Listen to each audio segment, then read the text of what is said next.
Gotcha. And they had made all the picks, and we've been going back and forth. And I told myself, because I'm a huge Colts fan and I really like the talent that is JT, I'm like, man, I got to get one share. And I offered 106, and we went back and forth for a while, and I ended up giving 106 and my 2021 first. Now I'm the defending champion. # humble brag. Yeah. And I anticipate doing well again this year. My roster is really young, still pretty good. And I traded those two first, and I got the 302 and a 2021 third, which, thirds or whatever. But I ended up I thought it was a fair deal. I'm pretty excited about JT. I think a lot of these guys, these rookies, are going to quote unquote disappoint to some degree because they're going to be mixed in with veterans. And there's no off-season programs right now. There's no mini camp. There's no rookie mini camp. I mean, they're all doing Zoom meetings. They're doing what we're doing. They're talking and doing digital plays. So, the coaches are going to lean on the veterans they know. So even if you've got a share of Marlon Mack or Damian Williams or anyone else, they're going to get some work. So I'm not expecting huge Saquon Barkley-like returns, but I'm still excited to see what he can do behind that line.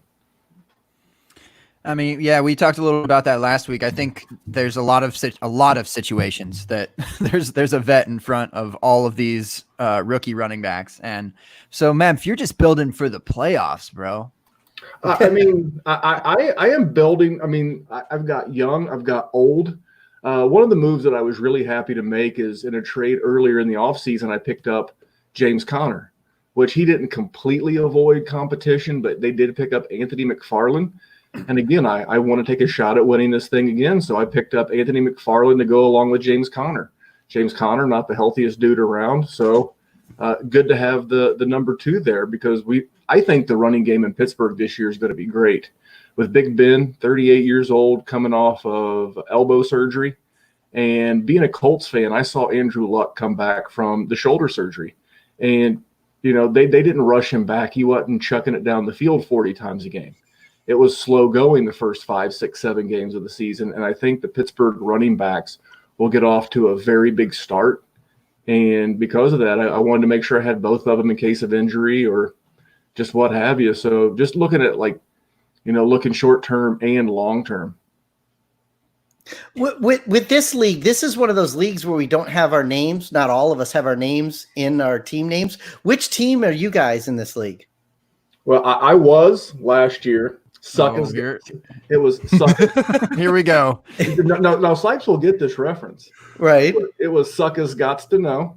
Right. Which is a classic back to the Harlem Heat days. Yeah. And now it's Champs Gots to Know. Oh. Humble yeah, brag. there it is. Yeah. I see it. Yeah, Champs got to know. Real humble. Yeah. Humble, I mean, guys. what happens next year That's cool. if you were to somehow pull off, the absolutely insane stunt of a back-to-back championship? I'll get the real. I've already got a Conor McGregor screen or like a team logo made by my buddy. Yeah, He's already planning it, but he's humble. That's okay. Yeah, he wants to win it 5 times so he can have the Booker T 5 times. That's right. Yeah, exactly. I'm gonna get a picture of You sound like LeBron coming to South Beach, bro. we'll get Not one, not two. we'll get that picture of Conor McGregor with both belts over each shoulder. Yeah. That's funny. All right. That's so fun. That's a flex I would attribute to Jerry, not you, Randy. Nah. So I No, think he's drumming off on you pretty heavy right now. I'm the backwards of the way that it should be. I'm a very gracious loser, and I will congratulate you on your wins. I'm a terrible winner. That's funny. One of those, do you remember, because like some of you guys, we were all in DFF like early years and stuff like that. We had a whole bunch of DFF leagues. One of those leagues is still going on, that League of Know-It-Alls.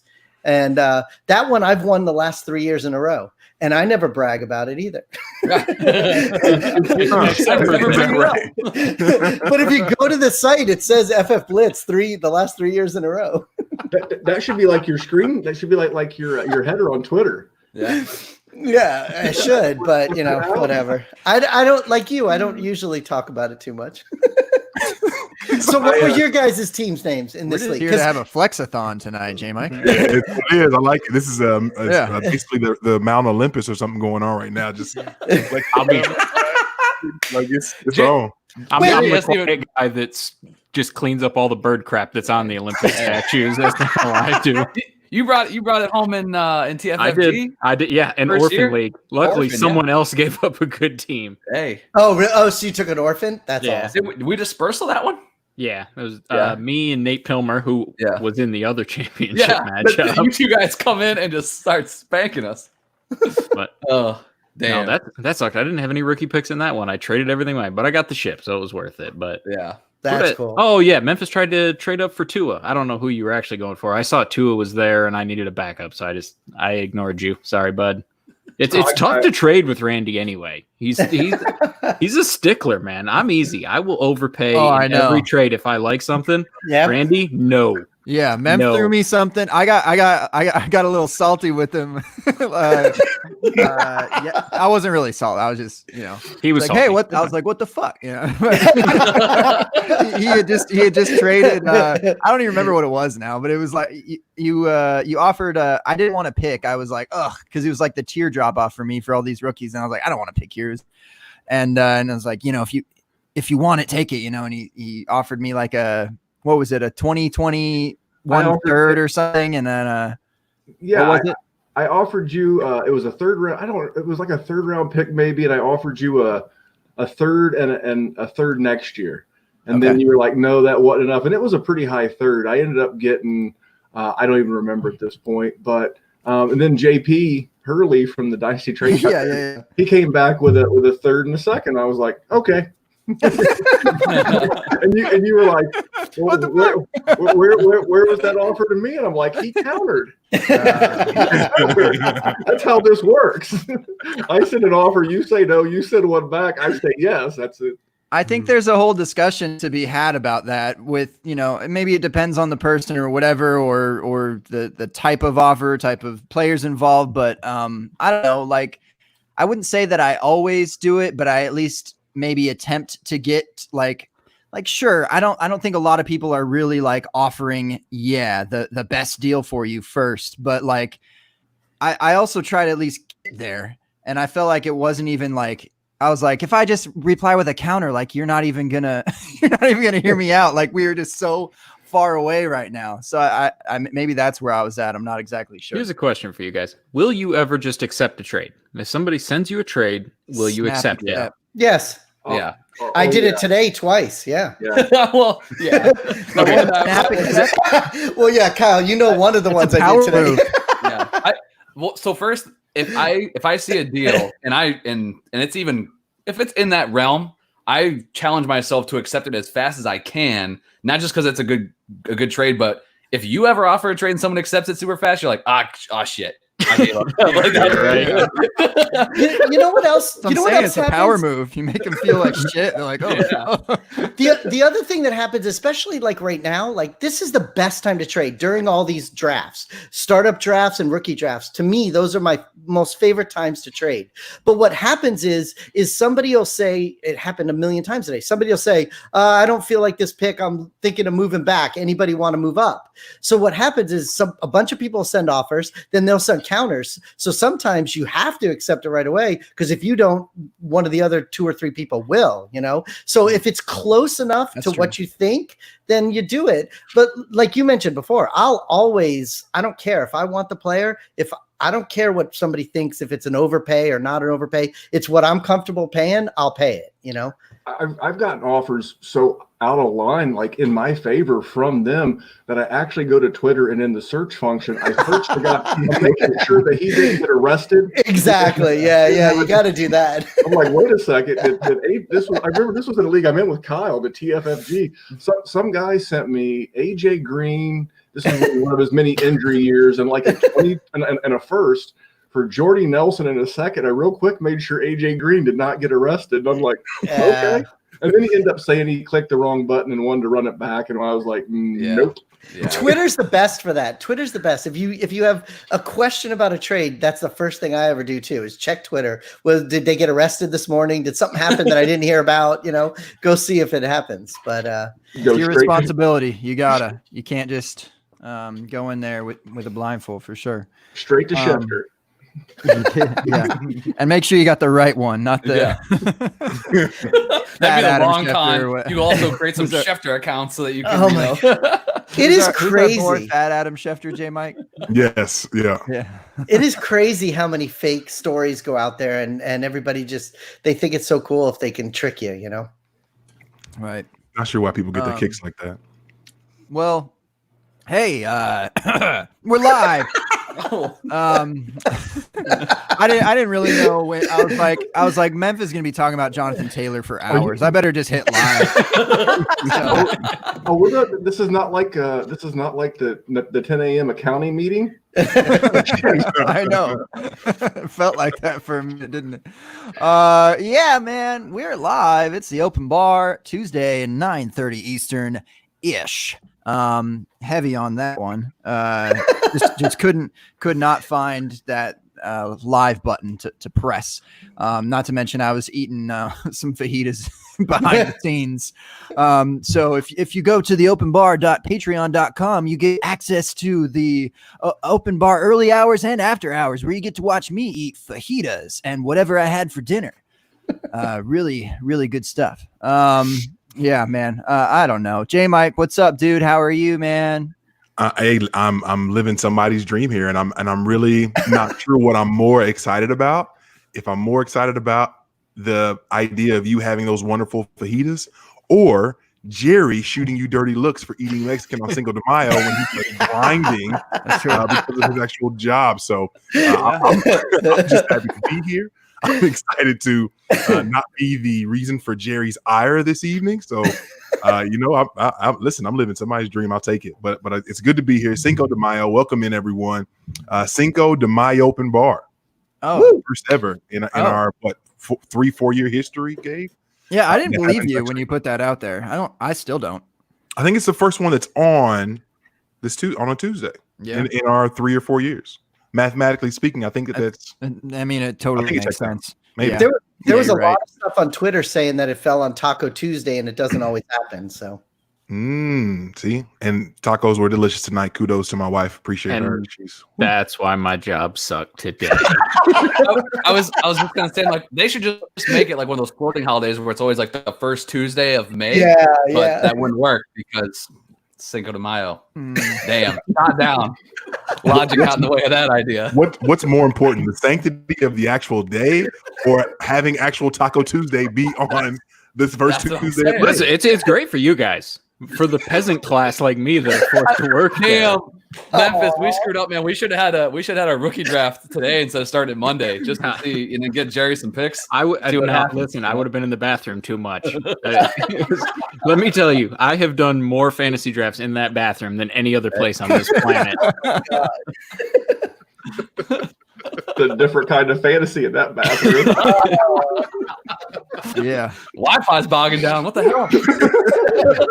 Oh, you thought that was ground beef, huh? Okay. Jesus. Okay. Carne asada. No. oh my gosh.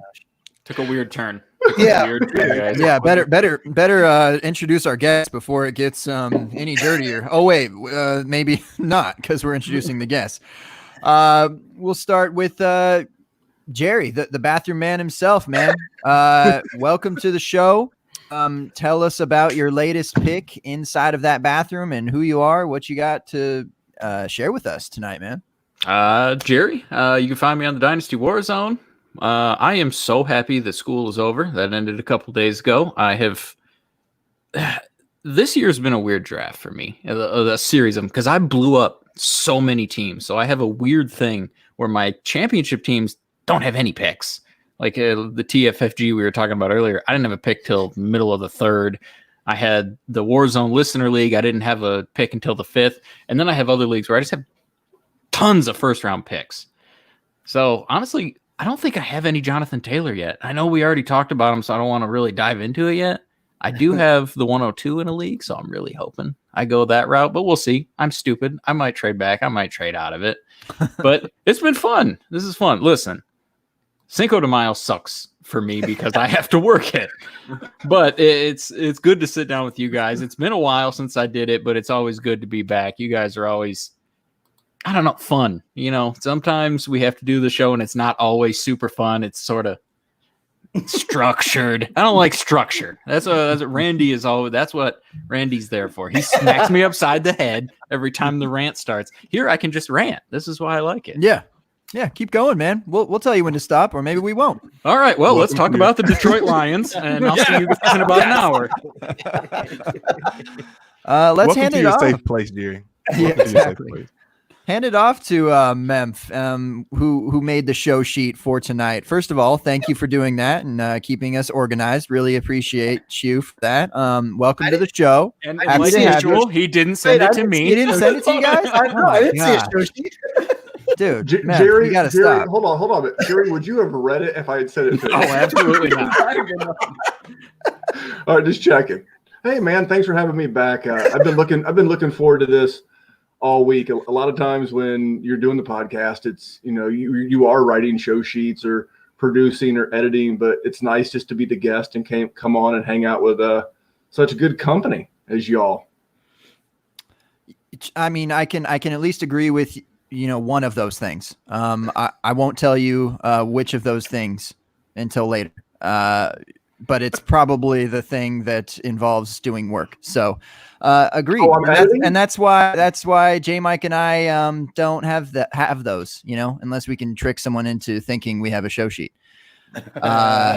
Yeah. So sorry, we should have done that to Kyle probably. Yes. Yeah. Because he was throwing his arms up like, hey, what show sheet? Damn, that was good. I don't know, you fill in for me. That's exactly like Kyle, man, first time representative of the open bar. Happy to have you, brother. Nice to meet you. How are you doing tonight? Doing good, man. I really do appreciate it. I was able to jump on with J Mike in Memphis on the Warzone show a month or so back or whatever, and this got floated out there. So I was kind of waiting for the call, waiting for the bat signal. And dude, I'm just pumped to be here. I'm looking forward to chatting with you, gents. I hope that I can be as comfy as Sipes, to be honest with you. I'm trying. That's what I'm trying to lean back thing. But we'll see. Office chair ain't gonna cut it probably. And this is the Flexathon pod. We've already had a couple of us talk about our championships that we've won. Would you like to flex on your co-host and say that you are the better of the host to be here on the open bar? Availability, man. That's what it's about. No, he's best ability. Yeah, dude. Yes, no doubt. But yeah, my co-host Seth couldn't make it, bro. But I wasn't gonna pass up this opportunity. So if you haven't checked out the Fantasy Football Fellas, do so every Tuesday morning. Right now, once a week. That's where you find Seth and I just talking football, whatever, man. This offseason stuff. It's been a little bit slower, but been pumped to have the rookie drafts and such to have some discussion and talk some actual some content as opposed to just floating stuff out there and having to make crap up, all those show sheets that Memphis is talking about. I think we're all still making crap up. Man, all the arguments and things on Twitter like that we're just going to have to sit through for, hopefully 4 months, but possibly more. It is so funny when you get on Twitter, man. Sometimes you're just like, you'll start scrolling through your feed and all of a sudden you see these people arguing about, player X. You're like, what brought up that conversation? Like, what spurred that? And it's just because some idiot, threw something out there and then it just gets blown up because people love to argue. Yep. And man, it's just like, what's today's flavor? And there's no rhyme or reason for it. And it's funny. People get pissed over stuff. But a very wise man was actually tweeting about that earlier today, Mr. J. Mike himself. There you go. Well, see, that's what Twitter's there for, man. It's seriously it's about arguing and talking about people arguing, I guess. Hey, Kyle. Talking about people arguing. Basically. Hey, Kyle. No, I just find it amazing. I find it amazing. Some people get on here day after day and just get after it. And I'm like, man, you have stamina at which someone with Viagra would be jealous of. I am just, they're not calling that doc after 4 hours. That's for damn sure. No, they're not. What up, Memphis? I was going to say, you talk about people making stuff up and what I was like, I'll tell you the truth one time. I will lie to you.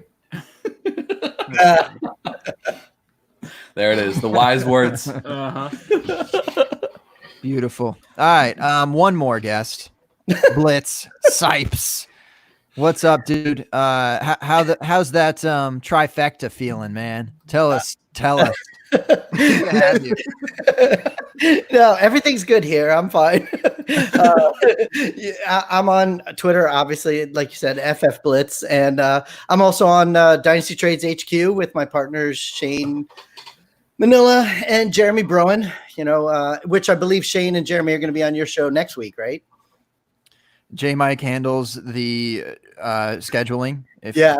that actually exists, who knows? It's funny. I can relate to Randy. I mean, every week when we do our show, as soon as the show's over, I spend like 2 or 3 hours editing the show and doing all that kind of stuff. So it's always great to come on someone's show where I could just talk for a couple of hours and take off and not have to do anything else, But I'm happy to be here. It's been a lot of fun. It's been really crazy the last couple of days. I can't even remember how many drafts I'm in right now. And it's funny how we're all in drafts together. We were talking about it earlier, but there's so many startups and rookie drafts and everything going on. So it's been a lot of fun the last couple of days. Yeah, they say every person in the world is connected by 3 people. I think the fantasy football world, we just stay connected. I think I don't know. We're all connected. We were talking about that the other day. It's so funny because this community on Twitter and in these leagues and everything, we're like this little circle where we're all connected with each other, whether it's through a podcast or a league or doing just the drafts that we're doing and everything. We all kind of know each other and it's kind of cool. And everybody it seems like for the most part, when you're talking about people getting on there causing problems, for the most part, it seems like everybody gets along. Yeah. Well, and outside of that bubble, Keyshawn Vaughn's rookie ADP is in the late second. So just everywhere. It's only outside of that bubble. Well, that's the thing. The best part of the community is when a bunch of people get into one player that if you don't like it, then you just fan the fire a little bit and let them keep saying how great they are. And then just happy that guy gets picked before your guys do. Yeah. You walk up and hit that beehive with a stick and get that thing going, and it's on. It's the best part is that the woke folks on Twitter are the ones who are like 3 months behind. They're the ones who are quick to tell you about. Have you heard about Antonio Gibson? Nope. Lay it on me, Chief. I'm here for it. So wait a second. There's a question that popped up on the screen. Now, how does this work? Do you guys pop that question up, or do they get to do it? So that's the magic of television here. Okay. Magic of television. So just random comments. So major shout out to the chat. If you're listening to this in podcast form, you're missing so much of the fun, but we appreciate you yet and still. Obviously, with the chat, YouTube 9:30 p.m. Eastern time every Tuesday, never late, always on time. Yeah. Anywho, Casey McCoy, what up, Casey? Casey's got this question. I think that he just basically wants to know, how is it really with Shane? This is again a safe space. Really, it's not like we're going to be showing him these comments. Listen, week when he's here. I heard he's the worst. I have no problem saying anything about Shane. Shane is perfectly fine with me talking shit about him, and he'll talk shit about me. It's fine. We've been doing this for, I don't even know, 2.5 years together, but we planned it for about 6 months before we ever did it. But Shane, Jeremy, and I, it just kind of fell together that we all kind of get along, and it's a lot of fun. I know that Shane shows up on a lot of other people's shows, but with us, we kind of figured out our groove and figured out what we do. And I know I was on a show last week on the FF Breakdown, and they were saying that I'm the mother figure and Shane is the crazy kid that's running around. And sometimes that's the way it feels with Shane and Jeremy. I protect the two of those guys. So it's great. I love working with them. And I know you hear him differently on other people's shows than you hear him on ours. And that's just the way we've kind of fell out, the way it works. It's fun. We've had a great time for 2.5 years, and we hope to keep doing it for a long time.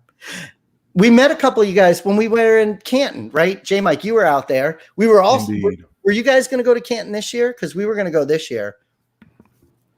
That was the plan. Was the plan. They allow it. We're going to be wheels up. We're going to get Jerry down from Detroit Rock City. We're going to have a party in Canton.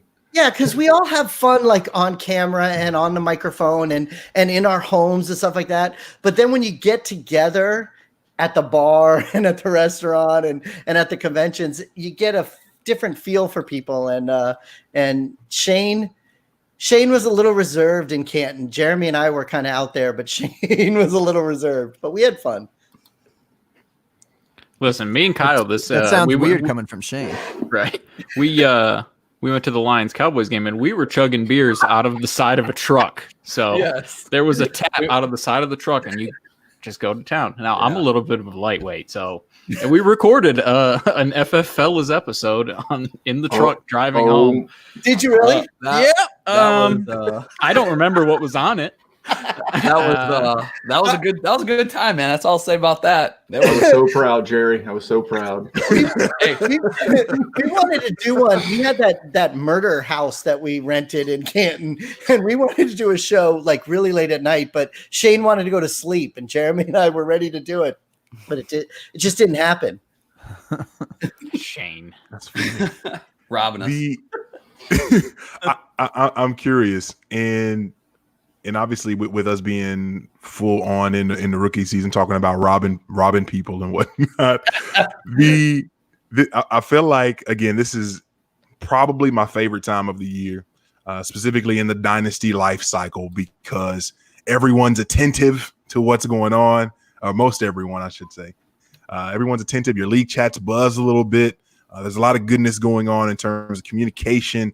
We had the draft, especially more so now this year than in typical years, in terms of people really thirsting for fantasy goodness. So I'm just curious.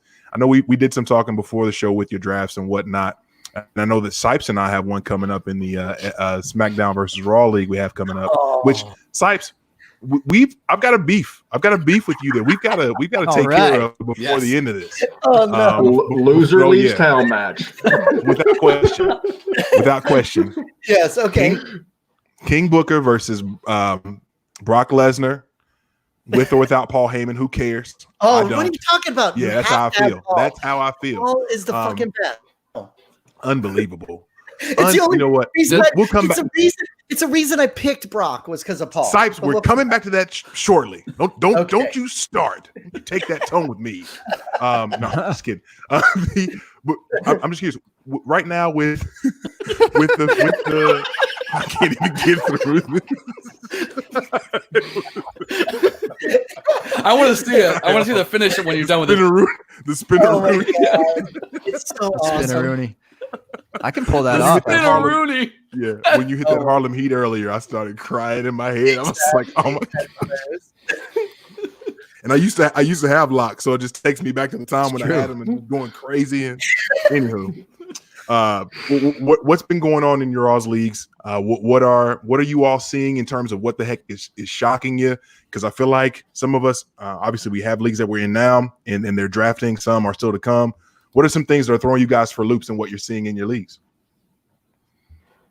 I can tell you. Go ahead, Randy. Go ahead, Jerry. No, I just weird, like, specific thing. Just, like Sipes was saying earlier about Jonathan Taylor falling to 6 or 7 or whatever. It was 6. Yeah. It's crazy. But I mean, I haven't seen anything crazy like that. That's absurd. Nothing overall crazy. It's been nice though, because those late second round picks just scooping talent, and that is just usually I am the hell out of there by then. I will trade them for a sack of nickels. Just get rid of them. I'm good. But this year I've been the Michael Pittmans and the Denzel Mims and all of them. I'll just pile them up and I'll throw them on the back, and we'll see what I can get out of them. Yeah. Well, then I'll tell you what I've been seeing, and that's Michael Pittman. They put a rocket ship on that kid's back. Buddy. He's hotter. He's hotter than the surface of the sun right now. I took him at 201 in a draft today. I mean, I want him, but I mean, I was already a fan. You put the horseshoe on the side of his helmet. That didn't hurt. But then when I heard Greg Cosell, and I absolutely love Greg Cosell, when he comped him to Michael Thomas, I was like, I'm done. Ring it up. I'm in. And you listen to the young man talk. He's very well spoken. He talked about being a freshman and walking into the wide receiver room at at USC, and Juju was there. Some other guys were there, and he's like, I knew I had to play special teams, so I became a good special teams player.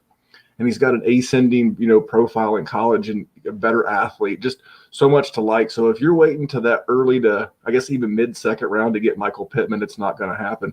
Him and Keyshawn Vaughn are the two hottest guys. Keyshawn Vaughn. I couldn't believe it. 2 rocket ships. Yeah. Vaughn's strapped up too. I mean, he's got the rocket ship in addition to the NOS from Fast and the Furious. Like, just goes to the next level. I couldn't believe that in our TA7 there, Memph, that shout out to Tyler and the so-called chat. Took him in 109.10 or something in the Superflex. 110. Yeah, 110 in Superflex. So I was like, okay. Respect. That's his place now. That's where Vaughn's going everywhere now.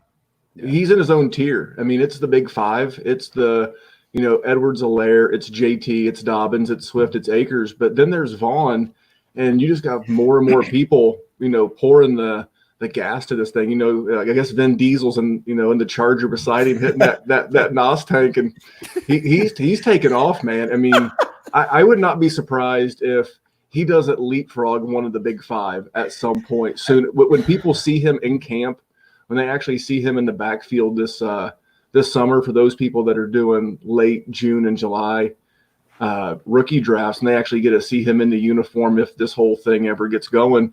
And, they see him out there with Tom Brady. Yeah, I think in redraft, this guy's ADP in redraft is going to be insane. I think with Vaughn too, the thing is that the gap between, it was the big 5 and then it was Vaughn, but then the gap behind him was so big that these receivers, like Jerry mentioned, there's just so freaking many of these guys that it's just like, okay, once you get through those big 5, maybe there's wide receiver 2 off the board. It's like, okay, well, I get Vaughn or these other 6 wide receivers that are all just going to, sit here. So I think that kind of, definitely helped as far as contributing to this rise, man, because I've seen him go. I don't think he's dropped outside the top 13 in either of the drafts I did. And one of those is Superflex. So even the one, Kyle, we were talking about earlier. Remember, Vaughn went right before the pick I was going to take. And then that's when that whole cascade of all the trades happened. It's really funny. We talked about it on the show last week. It's funny how everybody is acting like this rookie class is the greatest rookie class that's ever been. And every one of these top guys are going to be the guy for the next 10 years. And the way people are acting, if you get some of that top 12, whether it's the wide receivers or the running back, you're set for years to come. And it's just so weird, the narrative that everybody has about that, and especially like we talked about, you guys said it earlier and we've talked about it too. There's probably no rookie camps. There may not be any training camps that's worth anything. So some of these rookies don't put that into the universe. No. I don't mean, Thank you, Jay. Listen, they're going to figure out a way to play football. Definitely. But especially these wide receivers, they're not going to have the time that they normally would in the offseason to get that rapport with their quarterbacks and all that kind of stuff. So it could be a little bit longer than what we usually see with these rookies. But everybody's acting like every single one of these rookies, if you get them now, you're set for years to come.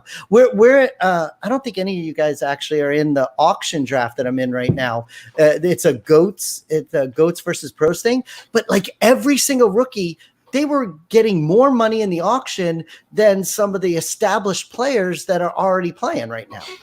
Same thing. I'm in our rookie auctions wrapping up with John Bosch, and it's the Auction Addicts League, and Jonathan Taylor went for $135 more in the rookie draft than I paid for Nick Chubb in the startup. That's the thing. It's crazy. It's crazy.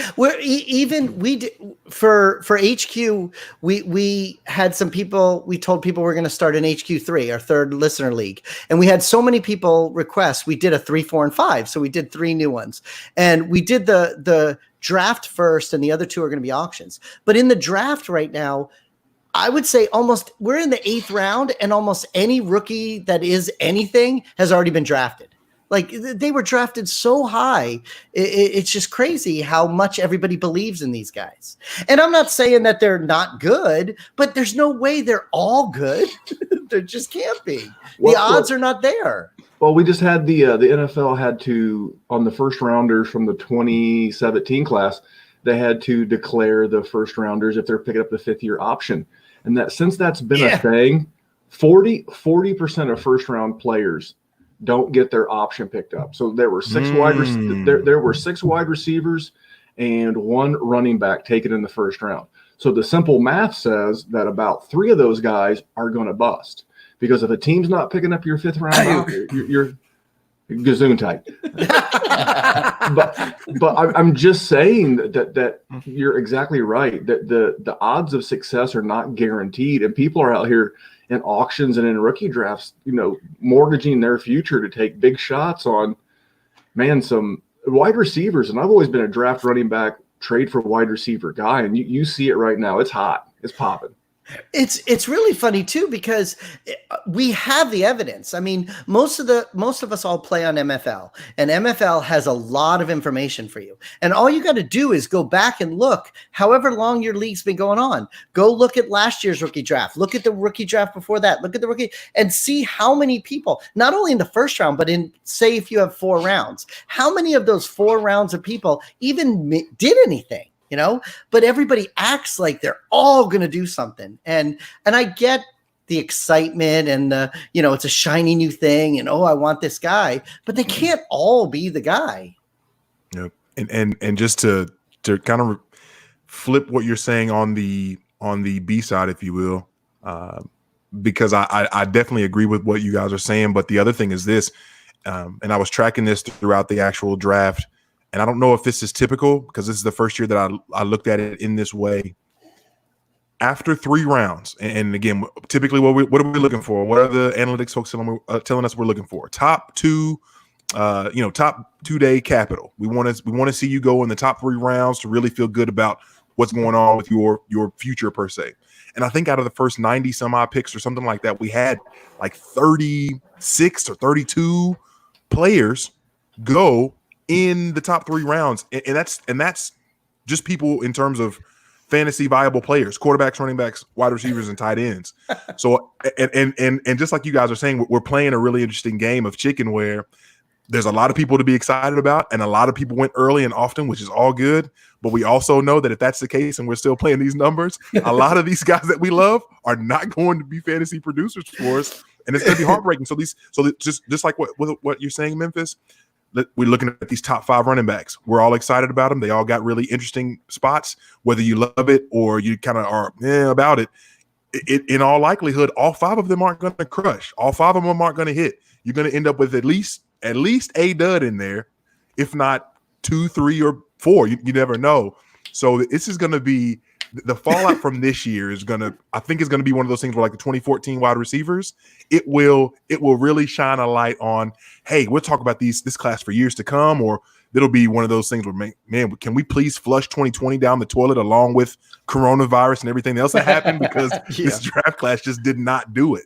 Well, if it's Clyde Edwards-Helaire, the whole freaking world will burn down. How great would that be? It's so funny. It would be hysterical. Everybody says he's there. It would be like, can you imagine if it turns out to be like a Bishop Sankey type of thing? Oh my God. When Bishop was like the number 1 guy. He was the number 1 running back. First of all, whoever put that tracking thing down there, when it says the first championship, that was just in that one league. I won plenty of championships before that one league. Okay. It was just, we don't talk about it though. It was just in the one You thought league. you were going to pump the brakes. Where it says Yeah, 3 years ago. let me show Flex you this further. Well, you're just talking about League of Know-It-Alls when you say 3 years ago, but it's true. And if you think about it, the way people believe that every one of them, like every single, even somebody like Eno Benjamin. I mean, Eno Benjamin was drafted in the 7th round of the NFL draft, but in rookie drafts, and some people are like, oh no, he's going to get a chance to start, and and he's going to be great. And like it can't, every one of them cannot be what you think it is, but it's also fun to pretend and think and wish and gamble and all that, because this is all supposed to be fun, Well, we get so optimistic in these times, incredibly optimistic. Go ahead, whoever was just dipping into hope, I was taking that hopium. That's exactly what it is. I mean, people just see these rookies and they're like, man, there's hope for my roster. I can get this guy if I trade up, and I get this guy, and if I move this piece and I get this guy. There was a movie called Hope Floats. You know what else floats? Shit floats too. And tiny little rocks. No, I'm sorry. but yeah, I mean, it's you see it every year. It's the magic of upside. And I'm watching guys right now trade established veterans in these drafts for, again, the opportunity to, I've always equated rookie picks to gambling. If you're a first rounder, that's like playing poker. They're really educated, and the guys that do the work, they're going to win a lot more often than they lose. You get in the second round, it's like blackjack. It's 50-50. And by the time you get into the fourth and fifth round, you're scratching off dollar lottery tickets. But people treat these things like they're so valuable and it's going to fix everything. It's the craziest thing ever. You know what's really cool? We talked about it once. I mentioned these picks.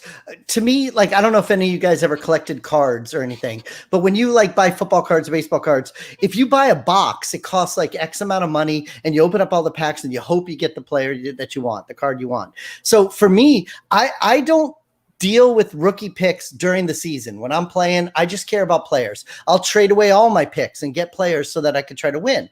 But then when it comes to be this time, this is the time, like, if you buy that box, you hope you get your thing, or you wait till the box comes out, you go on eBay and you buy the player you want. So that's what I end up doing. In these drafts, I'll come in now and I'll trade you my next year's picks so I could get your pick now, because this is the one player I want, as opposed to having the 1.03 that I got back in November and hoping that at 1.03 I get the guy that I want. It's just a different way of gambling and figuring out the way to get it. And if you trade your picks, you can always trade next year's picks. It's like always. Credit. It's always. It's like credit. There's always someone willing to give you credit. That's how I got Keyshawn Vaughn in the Ultimate Dynasty Podcasters League with Tyler. You have not talked to my banker. That is not entitled. Well, in fantasy football, that's how you do it. Because you trade away your stuff, and then next year's draft, you trade away the next year's stuff. Now, eventually, someone's going to call in these markers, and you're going to be stuck a year without being able to make the move. No, you'll just find somebody else to do the trade. If you can't do it on this pick, you trade with the next guy, and you do it on the next pick. Then it's just a shell game. There are guys that would much rather be holding a bunch of picks than holding a bunch of players. And I think players is still how you win in fantasy football. Absolutely. It's like the people that love Devi. Oh, God. There's my little buddy, Tyler. Don't get Sipe started on Devi. As he mentions it himself. Devi. Oh, my God. Hey, wait, Memphis, you said we might all end up being on the clock in Trade Addict 7. Apparently, I'm on the clock in Trade Addict 7. Oh, did it happen? I guess so. Because that means if I'm on the clock, then you guys are going to be on the clock too. Then make the pick. We are waiting for Blitz. Yeah. Okay. Wow. Oh shit! Yeah, I am. Benjamin. We're all the way at the end of this. We're all the way at the end of this draft. We're on the 47th rookie pick in this draft. So wait, which one of you guys are GOM? GOM. That was Gabe. Excuse me. It's GOM hammer emoji. Hey, it says right here GOM. Can you not see the hammer emoji? The hammer emoji is right there.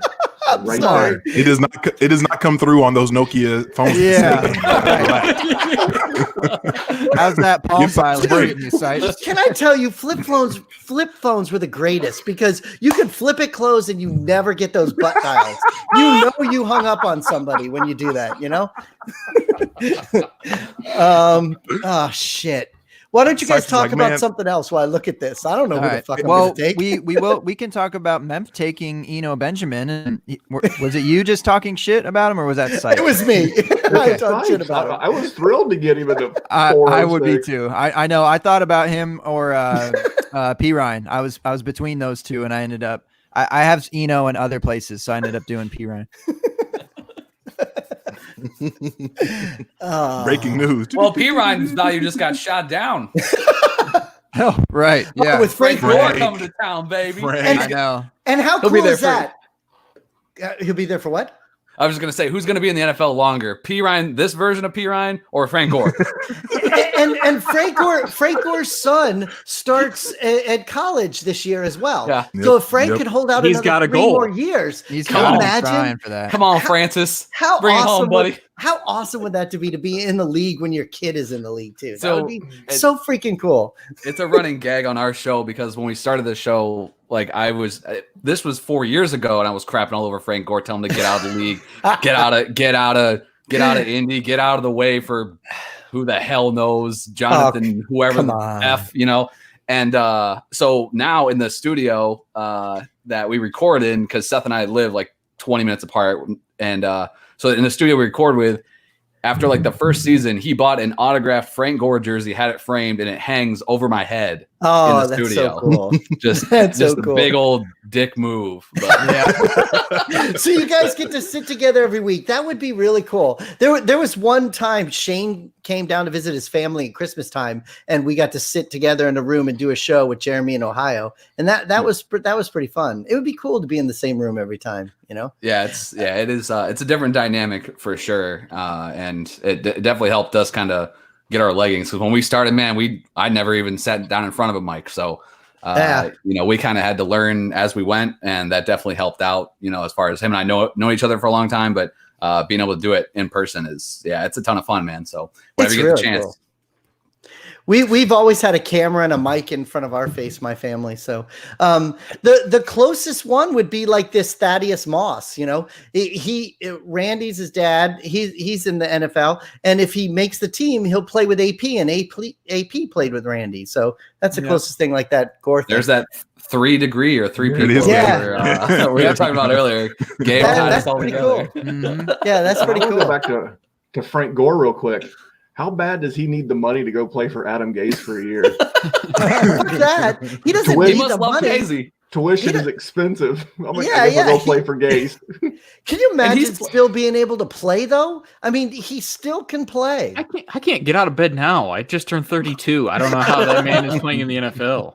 Dude, and the thing with Gore is the thing with Gore that's hilarious is like it's not like he's like, man, I'm just looking for a job, okay, I'll go play with Gase. He already has played with the man. He's like, you know what? Yeah. Let's sign up for that again. Exactly. Let's do this thing. Do you think that at this point in his career, do you think he really has anything to worry about? He's just like, fuck it, I'll go play. Yeah, I'll play for you guys. No problem. Yeah. Give me some money and I'll play. I don't think he cares about the coach, but that's funny. I think, it's just one of those things like I guess atrophy where if you don't use it, you lose it. Atrophy. So in college, he had that issue with his knees, and then he got to the pros, and he's basically been, bionic man ever since, and life is good. So he's got to keep playing to keep his knees right, because if he leaves, like he's going to get out of bed and pull a Zach Moss, and everything just kind of shatters. And how many years has it been now? How many years has it been now for him? That's a good question. 15, 16. I mean, Yeah, he probably came in the league at 21. 16. See, on our drafted. Yeah, he was drafted in the 2005 NFL draft in the 3rd round. Speaking of 3rd round picks. Shit. So you've got running back, baby. You've got running backs that make it 2 to 3 years. That's it. That's their window, 2 to 3 years. And him and AP are playing 14, 15 years. That's crazy. It is. Yep. Chase those outliers. All these 3rd round guys will do that. So all right, Mr. GOM with the hammer emoji. I love it. With this really late round pick, I took Donovan People-Jones. What the hell? Peoples. I could use a wide receiver in this league. Everybody made fun of me last year when I got Sammy Watkins, which that didn't really pay off. So I'll go with him. So now you're on the clock. All right. Yeah. Spark score life. Let's see what we got here. I got something I want to share with you guys, and I think this will be our draft for the evening, Gabe. Okay. I'm not sure if you saw this, but randomly Reggie Bush was trending on Twitter. So as a Reggie Bush stan from college, in terms of when he was in college, I was a huge Reggie Bush fan. I had to see what was going on. Had to know what was up, and the question was asked by the good folks over at College Football on Fox, and I want to share this with you guys because I think that this is absolutely fascinating. Check this out. Pull up this tab here and share. All right. Whoa. The best player to wear number 5 in the history of college football. Wow. I'm out. Now- College football. No thanks. So and someone who's not pictured here, Darren McFadden, who a lot of people said in the thread as I was reading here. A lot of people big Darren McFadden fans. That boy. That's funny. Yeah. So you know what? And I used to really be a big fan of the Canes. I don't know who this number 5 is for them. What's his name? I'm not sure. But it's someone I don't know who this is. Who's that? I mean, it's cocaine era Canes, though. Yeah, look at that. Oh my God. During my birth year, but we've got whoever that is. We've got Donovan McNabb. We've got Christian McCaffrey, LT, Tomlinson. Oh my gosh. Your boy, Mr. Catfish himself, man, Tateo. Yeah. Reg, the man himself. Crab Legs Winston. And then who most people were saying in the thread was their numero uno was Pat White. Pat White, yeah. Pat White was good, but Reggie and LT? No. Yeah. That's crazy talk. Monte Teo does not even deserve. I mean, granted, I don't know who the Miami guy is either. Listen, Monte Teo was good, but Yeah, we don't even know his name. Oh my I was going to God. give him more credit Somebody's than got to Monte figure Teo. out who that is. Is that really Edrin James? Because Edrin James was my favorite player for the Colts, but I did not know he was War I don't 5. That looked, I looked love way that old. you're sharing your screen right now. Yeah. We can see the tabs you have open and all that kind of stuff. What is that? I'm in P Hub? What? Yeah, I was gonna say, Please, come on now. Sports. it's all sports. Yeah, it's all sports. Come on, I'm just Damn, Sipes. That's his incognito tabs. That's what Anywho. So, we is had anyone looking this up? I'll look it up. Unbelievable. Anywho, Sorry. this is the group. So, in all seriousness, did you guys heard about did you guys see the McFadden video that came out today? No. No. Wait, he really was trending? He was on. I saw it on Twitter. He got picked up for a DUI. He was in a What's a Burger drive-through, passed the F out at the window in drive. They're banging on the window, trying to get him to. He finally wakes up and then just drives. His foot just slams on the gas, and he's just like driving into the side of the building. They had to break the window, and yeah, that was it. Was I saw it posted today? Oh, Wow. that's So I was sad. like, dang, bro. So yeah, not good times. And of course, Well, it showed up where I'm at because former Cowboy. So it's in every it yeah. was posted a bunch of spots. But so hold Dang, on a man. sec. I mean, firstly, I hope that McFadden's okay and everything. But Kyle, did you Allegedly. did you just say what's a burger with an Sure. S after I don't- the T? I don't have that. I don't have that here. Kyle. What a Kyle. burger. I don't Yeah, have it whatever. either. I don't know what it is. Sorry.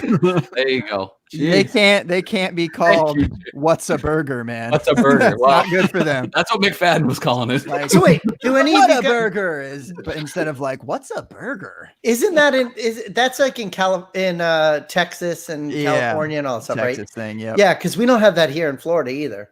I want In and Out down here. That's what I wish we had. Edrin James.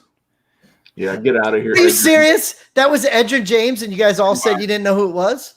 That's Oh, you guys say. Listen, I prefaced the whole thing. I prefaced the whole thing by saying, "Oh, it's college. I'm out of here. I don't watch college football, so I wasn't part of it, you know." All right, but now if you're talking Edrin James, you know, look, I know You want your NFL, pick back? college, I don't care about, you know. I love really that, never James. did care about college football. It's just, to me, it just What?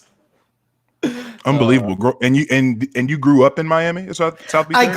grew up in Miami. My family went to University of Miami. I went to University of Florida. So I went to football games with Emmitt Smith. I watched Emmitt Smith play, all that kind of shit. But I just, to me, I didn't really care about college football. I always liked NFL football. So until I started doing all this stuff and being in Dynasty, that's when I kind of look at college, but I didn't care back then. Back in the old days, in the I'm 80s. I'm too busy eating what's a burger to watch college football. even when we do our show with Shane and Jeremy, Jeremy, he won't admit it sometimes, but he would rather watch college football than NFL football. You know, he's a Browns fan. He will not miss a college game, but he'll say, "Oh, football's on. Yeah, I was mowing the lawn. I didn't see that game." From Ohio. Oh, for him, everything is Ohio, yes, but he cares more about college than NFL. And now I'm saying this, he's going to talk some shit and say I don't know what I'm talking listen, about. as someone that can relate, now granted, my college football team is not in the same realm as the Buckeyes. He's a Browns fan. I'm a Lions fan. What are we going to do? Are we going to be passionate about that? Or we have piss poor organizations that we root for? Of course we have to watch college football because I don't want to just smash my head in with a brick. And that's what it's like watching the Lions play. But I'm a Dolphins fan. I was smashing my head. You're still at like the adolescent table at Thanksgiving. We're not even at the kids table. We're on the floor with a hot dog. We don't even get the turkey. Listen, I was happy back in the 80s, but by the 90s, I was like, that's when I discovered fantasy football, because I would be so upset and my wife would be like, you're not even talking to anybody. I'm like, I don't want to talk about it. The Dolphins, but then I got into fantasy football and then it all worked out, So Hootie wrote that lyric about you, and the Dolphins make me cry. That was about fight. So. In like the late 80s and early 90s, that I was just like, that's when. Well, my wife and I have been together since 1990, so I guess it'll be the early 90s. That's when I was just like, I got to do fantasy football because I can't take this anymore. Every Sunday, I'm like you said, wanted to bang my head against the wall. Hold on, give me a lowdown of what fantasy looked like in 1991 in the Bill Clinton era. Let me see what we got. Listen, okay, all of you young guys here, yeah. What we used to do is we used to have a pen and a paper, and every. A pen and a piece of paper, and every what would it be? It would be Monday morning. We'd get the newspaper and we'd get the stats for the Sunday games, and then you'd still have to wait till Tuesday before you could get stats from the Monday night football games to finish scoring the league, which you had to do by hand, and then you had to call everybody because we didn't have the fucking internet to be able to say, "Hey, you won." We would all talk on the phone about who won and who lost. So, how hard was it to trade? Was trading a thing? Yeah, but back then it wasn't Dynasty, it was redraft. So there wasn't as much trading as there is now, but it was still fun. I mean, the cool thing is my home league that I'm in, I still play with people that I've been playing with since 93, 94. My college fraternity guys, we're still in the leagues together playing all these years later. Now, I started playing, I guess maybe a decade after that, but I remember the internet was just starting to be a thing, and you had to go to like some sketchy websites and risk giving your computer AIDS to be able to get scores. There was no ESPN. All right, look, first of all, Tyler Gunther on the screen is saying that we sat around a radio. No, it wasn't that long ago. Besides football. But however, we did the coolest thing that came along was DirecTV. When DirecTV came out, that was awesome. We've had DirecTV since it first started, and they were putting satellites in the sky. Yeah, but we were. Of course, you had DirecTV when it first started. So well, we had that big dish. We had that big giant dish in our backyard before DirecTV came out, where you go outside and you move the dish, and you get like somebody's little feed they were doing from their garage. It was awesome. That's awesome. I would not trust anybody to do that. Oh, that dish was so great. We got so many cool things with that thing. I'll tie this together. Cool. We were talking about Pat White, and then you were talking about the Dolphins being miserable. Pat White was a second-round pick of the Miami Dolphins in 2009. His NFL career stats include 5 pass attempts. So that was a good pick. They had upside. The thing that really did it for me was Barry Sanders. Like, I loved Barry Sanders. I only wanted to watch him play, and we finally were able to get DirecTV so we could see other games, and fantasy football just started happening, and we had a lot of fun with it. The internet made fantasy football way better But I still have friends that say they miss the days with the pen and paper. But I say, forget that. I don't want to do that again. As I a would millennial, No, you could don't, not do friends. that. Nah, I would never want to do that. The coolest thing was when the internet was first starting to happen, they used to have those little like an air card that you could stick into your laptop to be able to get like an internet connection. I remember And that. yeah, and when that started happening, I used to take care of my grandmother, and unfortunately she passed away. But when I used to take care of her, I would take her out to breakfast and I'd have my laptop with that air card. And in our leagues, I would be able to log in and I would do pickups while other people were at work and they couldn't do it, But Sleazeball. it wasn't illegal. It was allowed. It just people didn't have an air card, so they couldn't do it. First, he's flexing his dish TV, the first guy to have it. Well, Yeah. now he's Air flexing cards. my air card on my laptop. Oh my God. I remember when we first started playing. I thought we were talking about the old days. I wasn't flexing. I was just explaining. I like hearing about the old days because I was shitting in my diapers back then. But no, I remember when I first started playing, it was middle 2000s. We wore baggy clothes and too many G Unit shirts, and we didn't know about waivers when we first started. So I would set my alarm for 3 a.m. and go pick people up while everyone else was just not doing it. Oh, it was great. It was wonderful. Absolutely. I don't sleep to this day. So if I could get somebody at 2:00 a.m. Just to set your waiver prices. Oh, it was so awesome. Yeah. That's hilarious. Not the G Unit shirts. Those are embarrassing. It's horrible to see pictures of myself. But. My wife just texted me I've seen telling some me of to these. keep it down. I'm too loud. So A little too much fun. A little too much fun. What was it? Yeah. Go ahead. It's about fantasy and Jinkos. Anything about that? Listen, I was not a Jinko kid. That was a little before my time, and that was a different scene. I was the Wanksta scene. I had the biggest, fakest diamond earring with G Unit shirts. Oh yes, I that gotta was see some Jerry. photo evidence to believe. No, you don't, because those are burned and gone. If you ever, I'll tell you straight up. If I ever get my hands on one of those, that is going to be your league photo on every league I'm in with you. I will find a way. There's got to be a photo out there somewhere on the. wait, net. how old are you, Jerry? 32. So my sister just sent me a picture. I'm wearing a crispy Eddie George jersey, just looking trashy as could be. Do you guys know what Z Cavarici and stuff like that is? No.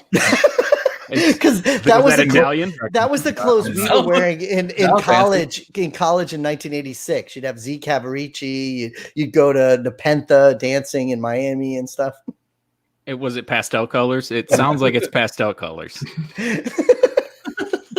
Syndrome wants to know is that Yes. appropriate out of G Unit shorts? Listen, in 2005 for Jerry, that answer was double digits. In 2020, that is not the case.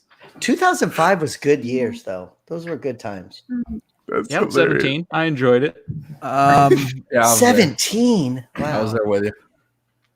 I would love to continue to talk about how horribly we dressed, 15 years ago or 25 years ago or however long. But I've made my pick, guys. Oh, did you? 411. All right.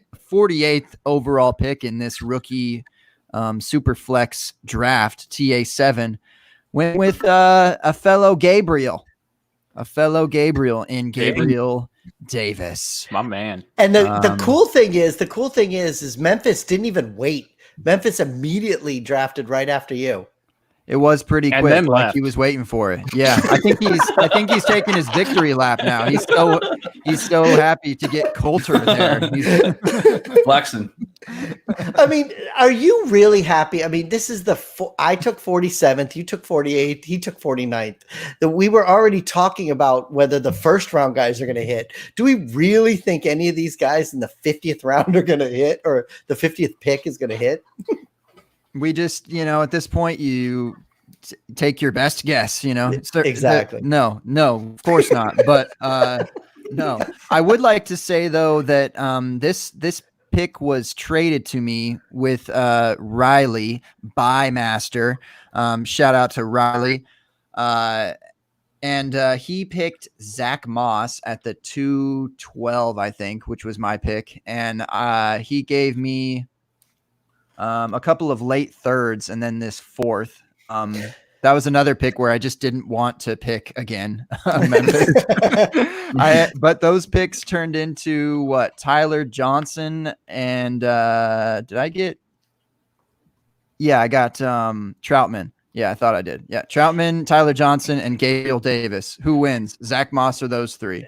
I mean, yeah, I'm a huge Gabriel Davis and Adam Troutman guy, so that's yes. I mean, Jerry, didn't you just draft both those guys today? Yeah. And when you're picking that late, Yes. just give me a couple guys because, like we said, the chances that you actually hit on one of them, man, that's nothing. Nothing. Give me a couple shots at it. Besides, who said I'm good at this game anyway? The more shots I have to get guys, the better.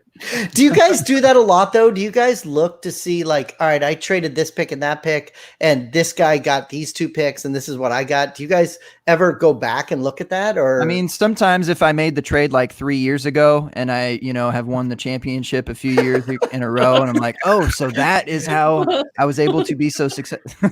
No, I mean, no, I only did it because it just happened in this draft. I mean, not really necessarily. I forget about him. I'm like, oh yeah, how did I got this player because of this trade? But yeah, I always typically forget. But it's fun to kind of look back and see, what it was.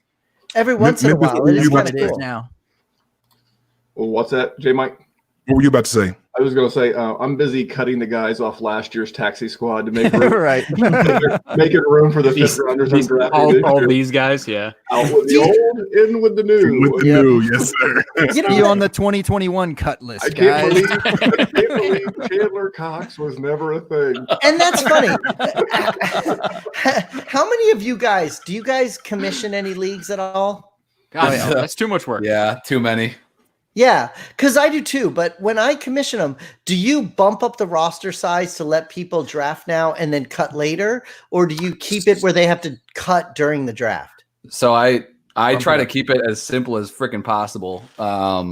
So in like the league I'm in with Jerry in Memphis that we just wrapped up today, I bump like the rookie draft's 5 rounds. I bump all the roster 5 spots. Me too. And then if you go over that, then get rid of a guy. But if you have your straight 5 picks or whatever, you get to keep it. And I don't adjust it or add or any of that crap. I try to do the same thing. Like in the leagues I have taxis on, I know it's probably not the popular opinion, but if I'm the commissioner, is that it's rooks only, and then I just clean that crap out, and I'm not keeping track of who's where and all that. Just get out of there. That's what I do, man. It's funny. And in most of the leagues that I commission, I lost count how many I do, but I do the same thing. You bump it up for right now because it's so hard for people that are so excited to be in this draft, and then they're getting ready to pick, and then it says, "Oh, you must drop somebody now." I always bump it up to let them wait. Was that the MFL voice? Yeah. Oh, before you pick, you have to drop. But the same thing, I do the same thing with, like you say, with the taxi squads and stuff. I usually kind of police that myself when the year's over, so that you don't have all the questions from all the people. Can I do this? Can I do that? Whatever. Just do it so that they all know that that's the way it's supposed to be done. Yeah. For sure. Tyler Gunther does a nice job of that when we have the Ultimate Dynasty Podcasters League, and he just basically, from what I can tell, the rosters are all unlimited, but then by like a day in July, you have to be cut back. Yeah. Down. So that gives you plenty of time between now and then.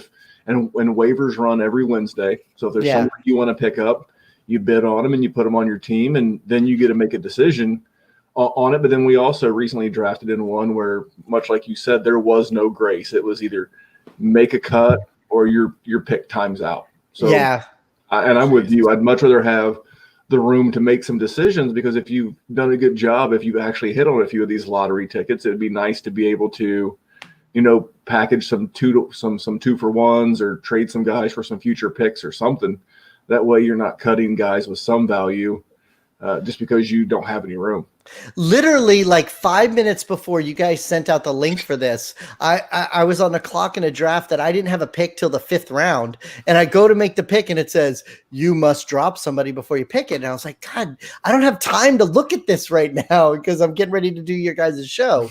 So I had to like quickly find somebody to drop, and I did it. But yeah, that's how I do it with our leagues too. I usually bump it up enough that they have enough to even make trades and do whatever they want. And then in a couple weeks or whatever, because what else do we have to do in the offseason? We have nothing else to do anyways. So give people some time to figure out which ones they want to keep and who they don't want to keep.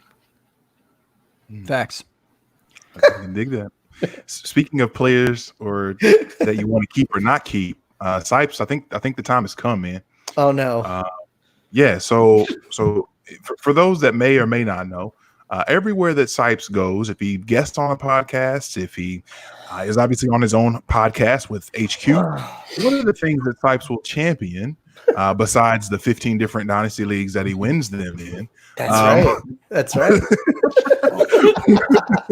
I got a couple belts sitting on the floor right there on the other side of the screen. Got this gold-plated room, all my championship belts. They're sitting right Got there. my trophies propping up my screens here. I took one to the NFL experience. I got a whole bunch of people to autograph it. It was awesome. Go ahead. Yeah. Yeah. So Sipes, we're in one league together, one whole league, and you talk about how I don't want to be in these rookie drafts often. I just want the players that I know and I like and I love. And I feel like over the years I've heard you say a lot about one Julio Jones. As a player that you like, you think is a pretty good player. Hey, who wouldn't want him on their team, right? Jerry, just real quick. Jerry, if you're a guy, what's the value of one Julio Jones, just in general? Are you trying to get him or are you trying to give him up? Give me both. And I want to get your all's perspective. If you're trying to, what's the value of Julio? Yeah, either way. If I have Julio, I'm not giving him up. That's it. Okay. What are you really going to get for him? Because anyone that you're going to trade him for you're going to lose value on what his production is. So his trade value is lower than what his production is going to be. I'll just ride him out until he dies. Okay. Now, if I want to acquire him and I'm a champion, like I am a legitimate contender. I am the Michael Sipes of this league, and I'm going to win it. Go on. Yes. Speaking of which, by the way, in this league, he's talking about I did win the first year. Last year. Yeah. I did win it. SmackDown versus Raw. Brock Lesnar was the champion, but go ahead. Like, would I trade a late first for, depending on the class, I guess. Would I trade a late first for Julio? If it gets me over the top, yeah, hell yeah. 110, 111, 112.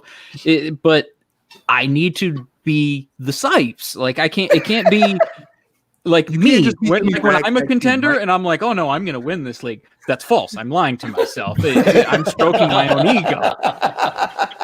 But if it can legitimately get me over the top, get me some money or get me some trash talk, then yes, I will do that.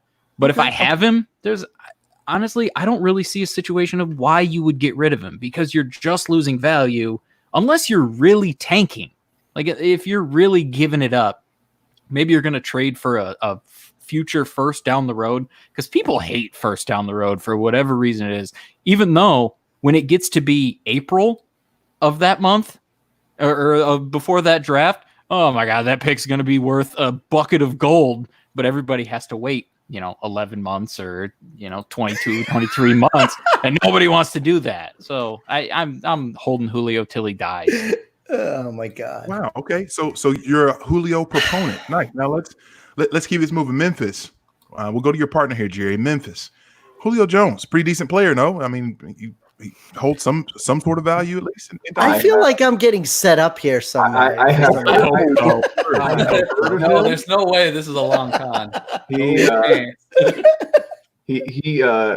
very good at the football game that we're all big fans of. Highly drafted, highly thought of. No, I mean, for me with Julio, everything's roster dependent and knowing where you're at. But you can't give him away. I mean, I would much rather just have him age out on my bench. What if he has a late career renaissance like Larry Fitzgerald? He's that level of talented. They could draft a wide receiver next year. It's going to be another great wide receiver class next year. They could kick Julio down in the slot for 3 to 5 years, and you could have a great asset for a couple of years. So if you're giving me a fair price as like a rebuilder or middling team, okay. Then he's definitely not taking it because he doesn't take fair trades. No, listen, to Memphis's credit, it doesn't seem like you have a lot of guys like these on your team. Like you've already gotten rid of them. I'm not being a dick. Why does Sipes gonna think I'm being a dick? No, hold on one second. His wife's yelling at him. My bad. No, I move guys based on where I see my roster. I think the worst thing you can do is hang on too long, but I don't make moves like right now. What's the point moving Julio right now unless someone's giving you something that you really want? Like if someone's going to give me the 105 in a super flex, okay, and I need a quarterback, and I can get like Justin Herbert there, cool, thumbs up. It helps both of us. Maybe they're contending. I'm not, but I'm not taking some arbitrary future for Julio Jones when I can sell him at the trade deadline or in the playoffs, and potentially, because this happened last year.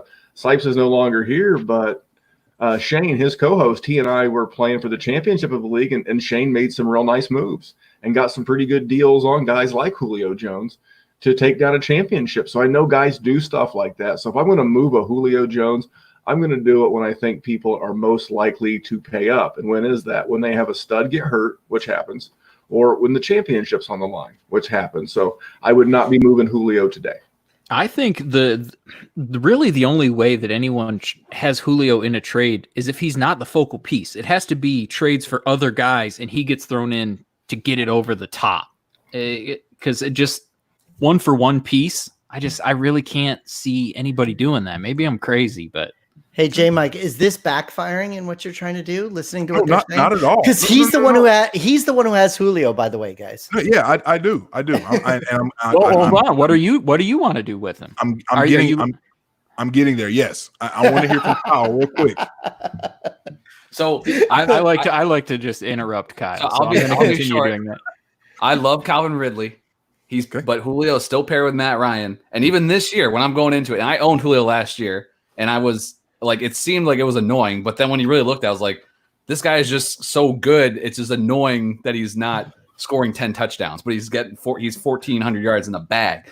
So, like, when I'm putting my rankings together, I am doing it with the purpose of putting Julio as low as I can, and I still can't get him, like, outside my top, like, 7.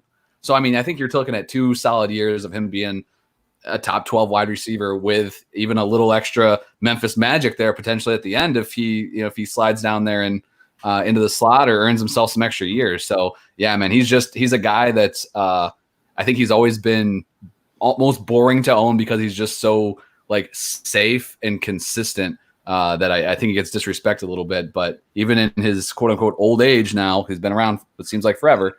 He's still producing, man. So that's where I'm at with him. Okay. All right. So this is working out really well. So let's walk through this. like I said, I'm being set up here. But go ahead. Here we go. This is beautiful. So, as I said before, Sipes, he's obviously a stand-up guy. I thoroughly enjoy being in a league with him. We have a lot of fun in our chat, talking about randomness, random wrestling things, all sorts of nostalgia being conjured up in that place.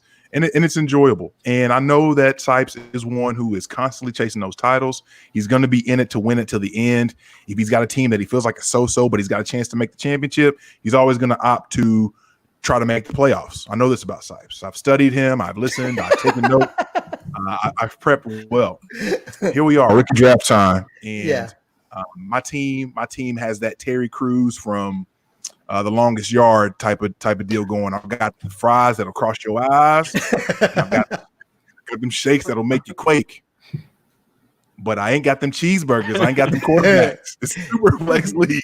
It's a super flex league. We start 2 tight ends, and I don't have quarterbacks, and I don't have tight ends. So your boy's on that struggle bus with my wide receiver room. It's booming. It's booming.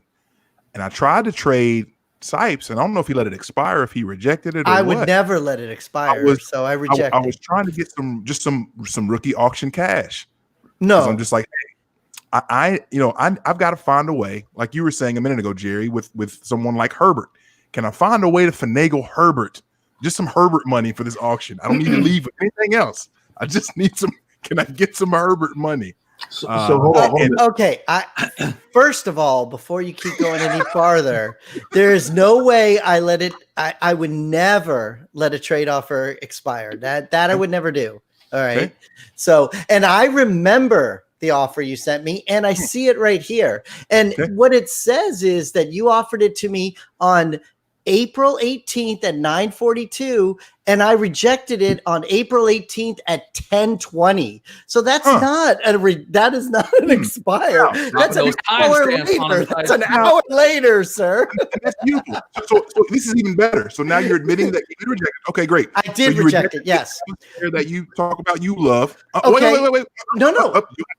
Go ahead. Go ahead. This whole thing about getting you on this radio site was for this moment right here. I know, but the basic premise is wrong. But go ahead, say it. Go ahead. I'm messing with you. I know, I am too. It's funny. Here we are giving you. When did Jay Mike turn into a prosecutor? It's so cool. It's really cool. The guy who talks about not loving arguing on Twitter. Here I am. Yeah. I know. First of all, coming with the GOM hammer, yeah. First of all, I will tell you this one thing. Sure, I like Julio Jones, but I do not recall ever saying or being a person that pounds the table saying I like Julio Jones. I mean, yeah, Julio Jones is a great player, yes. However, in this league, the way this league works is rookie money is all you have. So if you're going to bid on rookie players, you have the money.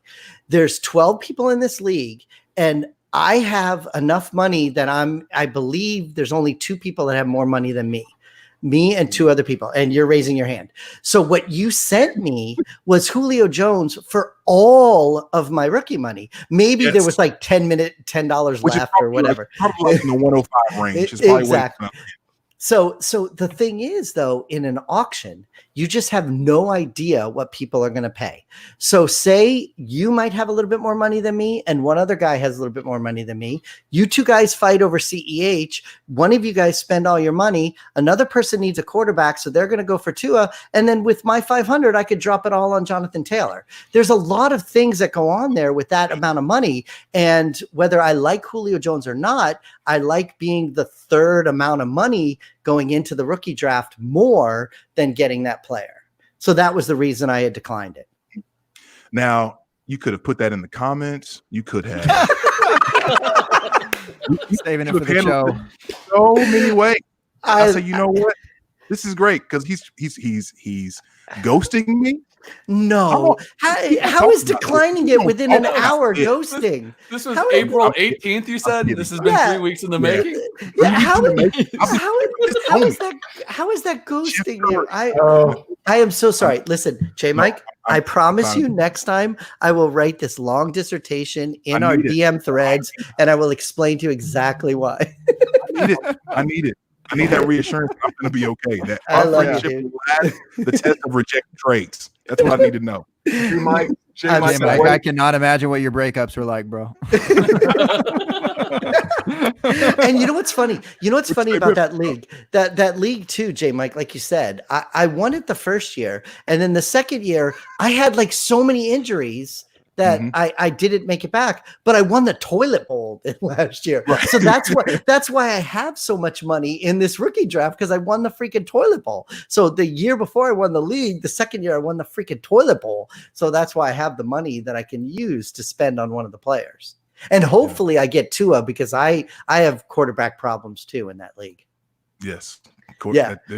It's a struggle. What are you saying, Memphis? J Mike's like, ladies and gentlemen of the jury, I'd like to present my case. and then I represented myself thanks to Paul Heyman. Thanks to Paul Heyman and Brock Lesnar, I represented myself. Sipes doing his best Raymond Reddington impression right here for Blacklist, trying to avoid the death penalty. Sipes kind of has a Heyman vibe. He does.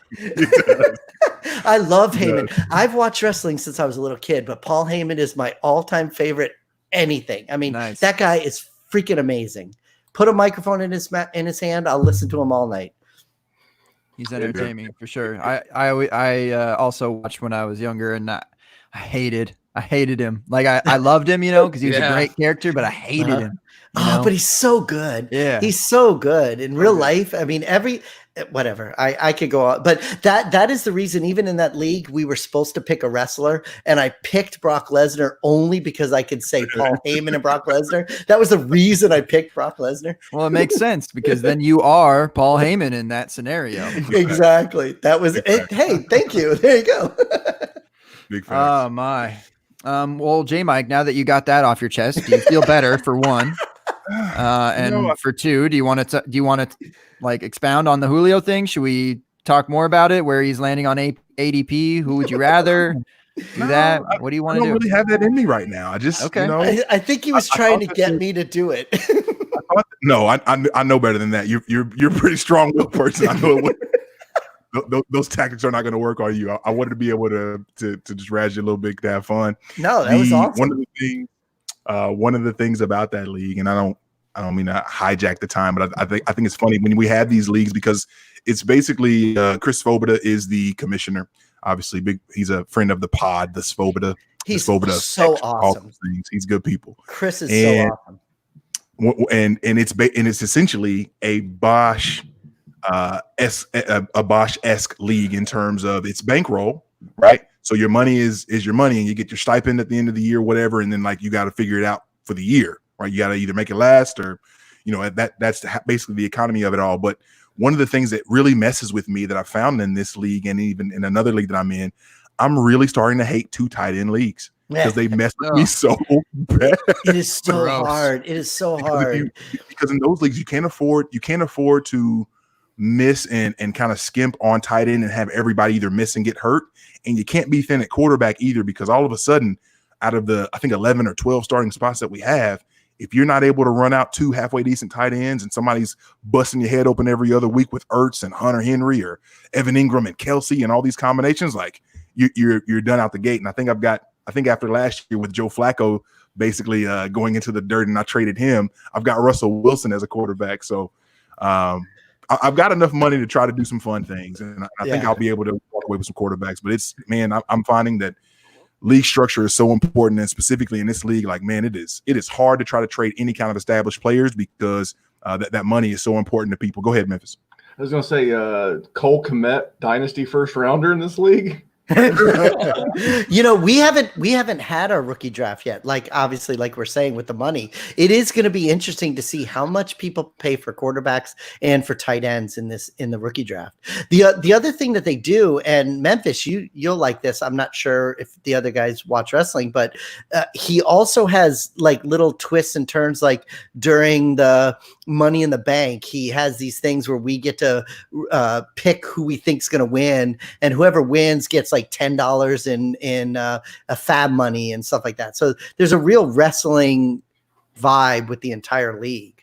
I'm just disappointed I have not been referenced in this league yet. If there's an orphan come available, let me know. Absolutely. J Mike, we'll tell Chris. Definitely. We'll get him in if something happens. We'll report back. Is there a Dusty Rhodes or a Macho Man team? We got those guys. Wow, that's sad. Yeah.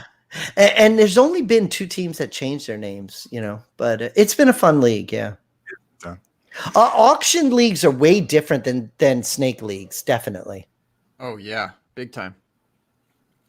Love auction. If I could had the time, the energy, to do every league that way, man, I would. Our HQ4 and HQ5, the 2 new listener leagues that start next week, they're both going to be auctions. So everybody was really excited about that. That's what's up. Yeah. Gabe, go for it. I've never done an auction league. Scared? Are you serious? Out of here. Oh my God, Jerry, you got it. Jerry, we're talking. I'm hitting you up after this, dude. Listen, I'd be down. It's so much better. I'm hitting you up after this. Listen, like Tyler's saying in the chat, I'm shitty with real money. Why do you think I'm going to be good with auction money? But I'm coming after you with this, Jerry. That's what's so cool about auction. Some people will shoot their wad in the first 2 days, and other people will sit around for 4 days. Wad. Hey, listen, I know. And then other people will sit around for 5 days, not bid anything, and then be able to buy every single player on the board. Oh, It's so cool. I feel like I would just Dude, bid yeah, on crazy. everybody. No, it's the best. Like I'm just like, oh, he's cheap. I'll bid him, and then I have no money. This is great. The only thing, if you've never done it before, the hardest thing that you will find, and you have to go into it prepared, is that you will have people that it'll be a 12-hour clock, and at 11 hours and 59 minutes, they'll start bidding on your player, and they'll go over you. So you'll sit there for 12 fucking hours, and then all of a sudden they'll bid over you. As long as you could psychologically get past that, then you're fine. I was not good in that format because I almost started MF and Heath Cummings from CBS Sports, their senior fantasy guy. We were in one together, and I'm a dick. I'm just a self-admitted dick. And I had Marlon Mack. Now this was pre-Jonathan Taylor, but I had Marlon Mack for like $90 in this league, and that was a steal. And with 1 minute left to go, Heath Cummings bid me up by $1 on Marlon Mack. And here's the thing. I was like one of a handful of people who had enough money to knock him off of Devontae Adams. He ended up spending an extra that $1 he ran me up on Marlon Mack ended up costing him cheap Devontae Adams. I'm like, you want to play that game, mother? Yeah, let's go. It is funny when people do that whole reactionary and go after the person, think that they did it on purpose, and then screw them the whole rest of the draft. I was on tilt. He was my like a 3-legged pinball machine. I was on tilt, like just going after him. That's the third Randyism of this show. That is so awesome. A 3-legged pinball. I love how Jerry has a natural counter. Oh my God.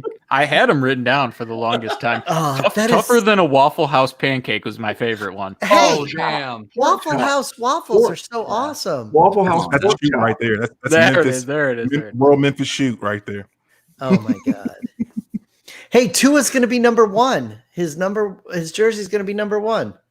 Oh, that's fantastic. I'm getting a fucking Tua jersey, man. 101 now, baby. Yeah, I just saw it. They just said Tua's going to be number 1 on his jersey. I'm getting it, man. Love it. Is there anything else you want to hit on before we get ready? I got one thing. I got one thing. Just get it. We shoot wads in auctions. This is taking a turn for the shoot. Who is putting the text on the screen, by the way? You literally, that was your quote. This is the first time I said it. This is a typesism right here. All of the quotes have been fake from you tonight, except this one was actually real. And I didn't even say it was your quote, but you didn't recognize it was your quote. No, I recognized it. I just wanted to know who wrote wads. Listen, I knew I said I shoot my wads. So J Mike, I'm looking at last year's. I'm looking at one of my leagues, snake style, or not, excuse me, rookie style draft, and I'm looking at such luminary first rounders as Dwayne Haskins at the 103, David Montgomery at the 109, JJ Arcega-Whiteside at the 110. Exactly. Paris Campbell at the 112. Oh, but exactly. Wait, there's more. In this particular league, AJ Brown went at the 203. Hakeem Butler 206. Andy Isabella, 209. So we do this every year, no matter what the class, no matter how hyped, no matter how touted the class is. We think we're pulling off the heist of the century by nabbing that guy at the 209. And just go back. The MFL does a great job. If you go to a certain league, if it's an established league, you can go back and look at previous year's drafts and who took where and when. And it's crazy. And that's what I said earlier in the show. That's why MFL is so great to do that. But it is amazing when you look at it. It's such a small percentage of players that really end up doing anything. Even that Bishop Sankey year. This is just year 1 too, Memphis. I mean, right. I agree with you in that there are a lot of duds, I think, already at this point. But it is after just 1 year. I don't think it's quite fair to rule them entirely out. But in retrospect, they shouldn't have been picked there, if that's kind of what you're getting at. No, it's just that they were much like the class we're hearing about now. They were going to change the world, man. That they were going to revolutionize fantasy football, and not really. I mean, these guys take 2-3 years to get going. I like Mike Gesicki a couple of years ago. He was like going to come in and be George Kittle in year 1, and he's come on slowly. So don't always give up on everybody. Don't want to just say, hey, 1 year, cut them and go. But just temper your expectations and don't overpay just because you're excited because you watched a guy in college for 3 years. You know what's funny though, Memphis, when you say cut them and go, that is the mentality of everybody. Everybody believes that this class, oh, they're all going to be awesome. They're all going to be great. And then next year, when the new class happens, just like you said a little while ago, all right, I'm clearing my taxi squad. Okay, this guy sucks. This guy sucks. You know, we move on. We forget how excited we were last year for these guys. And now we're excited again this year.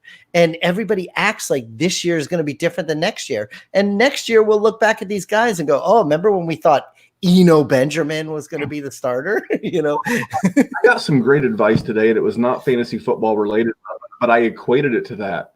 I was listening to a business podcast, and it was like hire slow and fire fast.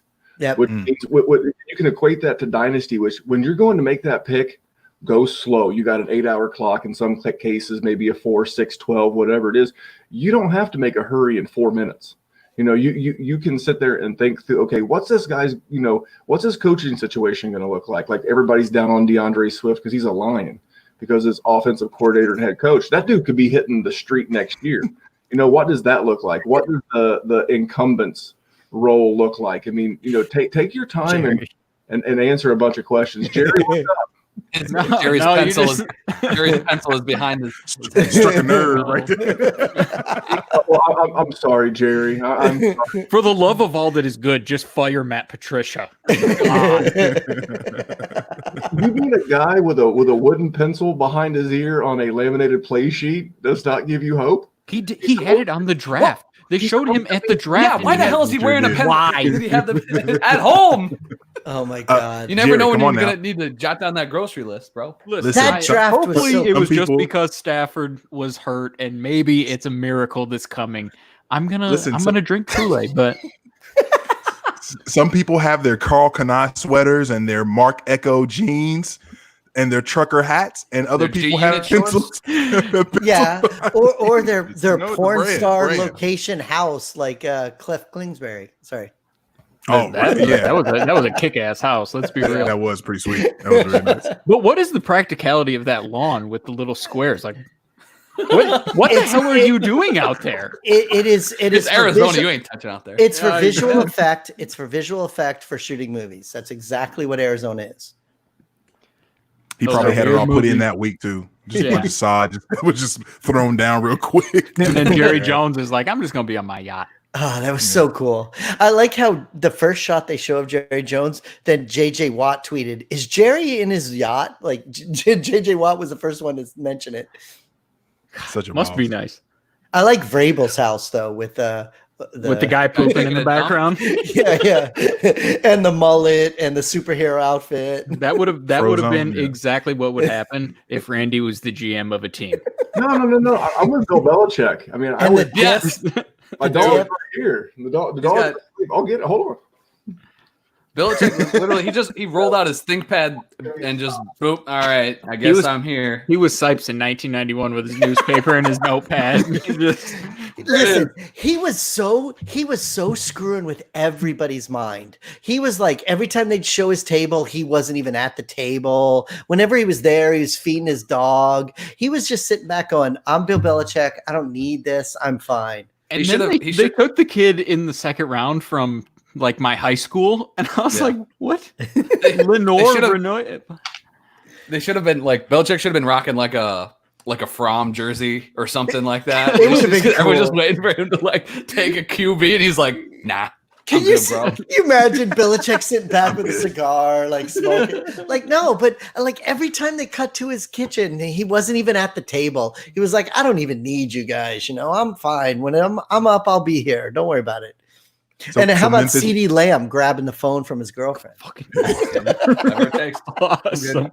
I'm gonna need you to put that down right now.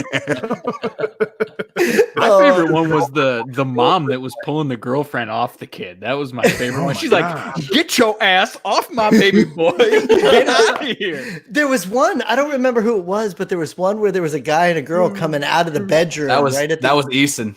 was that what it was? They were I don't know coming if out that of was the him. bedroom. I think it was his girl, but I don't know if that was him. He coming was out of there putting with his his shirt on, and the girl was like fixing her hair and stuff. Yeah. Why is Pizza Hut texting you the congratulations? It was a fun draft. Memphis with tears rolling down his cheeks. That's my quarterback. Easton, that's my quarterback. Oh my Hey god! man, we still got Uncle Phil out there shot putting. Hey, I love Priv. Don't make fun of Priv. Priv is the best. Creative. I love that guy. Please Oh my trade God. Jacoby Brissett, man. I got him on like 3 teams just rotting away 3%. now. 3%. How many people are like is when he does a press conference, he is so like excited and happy and just so Who? elated. Bolo guy? No, freaking Priv, Phillip Rivers. He's just like Yeah. into it, no matter what. That guy is so excited to be out there playing football. He's had to feed mashed carrots to like 17 of his kids. He's yeah. all about getting people excited about crap. Yeah, once they started cutting down the quarantine thing where you could only be in a room with 10 people, he couldn't even go in the living room with his family because there was more than 10 people in there. Jacoby Brisket. That's your boy, Brisket. We should have had Tyler in this show with the amount of times he put something on the screen. Yo, it's one of those things. We for a while, Tyler would work Tuesday night, so just stuff just never worked out. And then thankfully we had him on last week. And then I think because of all of the mess going on right now, he's had some time to be able to kick it with us. So he's definitely lit the chat up, and it's been fun to see because he's had a lot of fun, and we've had a lot of fun. He's been on fire, absolute fire. We keep going back about shaving heads with him. So Randy, can you shave your head? On air. Yes, old joke. Yeah, Got him.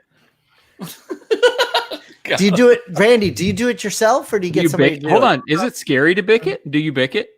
No, I'm fucking lazy. What the hell are you Knife. talking Okay. about? Okay. I go- Okay. Listen, if anyone did it, Can you imagine seeing him do it with a knife? That would with be like so a Yukon cool. Jack, like giant crocodile Oh, hunting. that knife. would be so cool. 100%. I use that. I think use that thing from Costco I bought. That's just like a Floby? clipper thing. Floby. No, not a Floby. It's just like it's like a the hell's clipper a thing. You Floby? just oh my god, they're so way too young if they don't know what a Floby is. I only saw because JDB posted a GIF on Twitter. That's literally the only reason why I know what that is. It was like a vacuum cleaner hooked to a cutter thing, and when it would cut your hair, it would suck the hair into the vacuum cleaner. Wow. I gotta Google this thing. No. Careful. So a few years ago, we had the president of our company coming by, and one of the guys that I worked with had met this gentleman before. He looked at me, he goes, and he's got a hairstyle like Randy. And I looked at him and said, "Excuse me?" So this is not a hairstyle, brother. This is playing the hand you're dealt.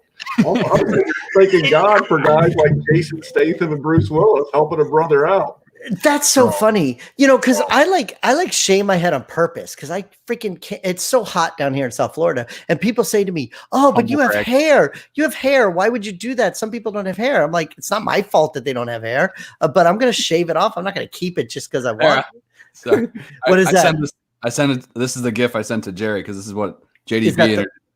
That's the Floby. There it is. Yeah, there it is. Wow. Look at Gabe's face. That is so awesome. He is completely disgusted right now. I am. You never Really am. heard of the Floby before? It attached to a shop vac, and it had Exactly. It had blades inside of it, and like it had like building blocks, like a Duplos, the big Lego blocks. You stack it on the end. That was like your length, and you just vacuumed your head. How cool is it that became like a thing that people you could say Floby and people from that time period know exactly what you're talking about. Some dude was sitting around at a table just like this, going, "You know what I need to do? Attach a pair of mechanical scissors to that shop vac. I'm gonna cut my wig with it." It's a lot better than what some other people wanted to do with shop vac. So, Dang! All right. so it's 11:30. Sorry. Yeah. And that's our cue.